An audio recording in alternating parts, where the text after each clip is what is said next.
ભાવનગર શહેરમાં આવારા તત્વો બેફામ બન્યા હોવાની વધુ એક ઘટના સામે આવી છે। પોલીસ સ્ટેશનની બાજુમાં જ એક યુવાન પર તલવાર વડે હુમલો કરવામાં આવ્યો હોવાની ઘટના સામે આવી છે। પ્રાથમિક માહિતી મુજબ દારૂ પીવાની બાબતે અદાવત રાખીને 3 શખ્સોએ મળીને આ હુમલો કર્યો હોવાનું સામે આવ્યું છે। જાહેરમાં થયેલા આ હુમલાને કારણે વિસ્તારમાં ભયનો માહોલ સર્જાયો હતો। હુમલામાં ઇજાગ્રસ્ત થયેલા યુવાનને તાત્કાલિક સારવાર માટે ભાવનગર સિવિલ હોસ્પિટલ ખાતે ખસેડવામાં આવ્યો છે, જ્યાં તેની સારવાર ચાલી રહી છે।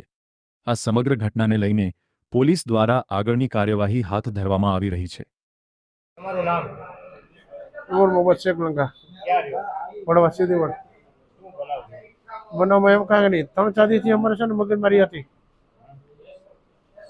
ખેલુવાસમાં હા. કઈ બાબતે? દારૂ પીવા બાબતે। અત્યારે શું થયું? અત્યારે કાંઈ નહીં, એટલે મેં ના પાડી તો કે હું તને ધ્યાનમાં રાખીશ। તો અત્યારે હું તલાવડીમાં ગયો તો મારી હાલત કેવી કરી નાખી। એ લોકો જો 3 જણા હતા। કોનું નામ?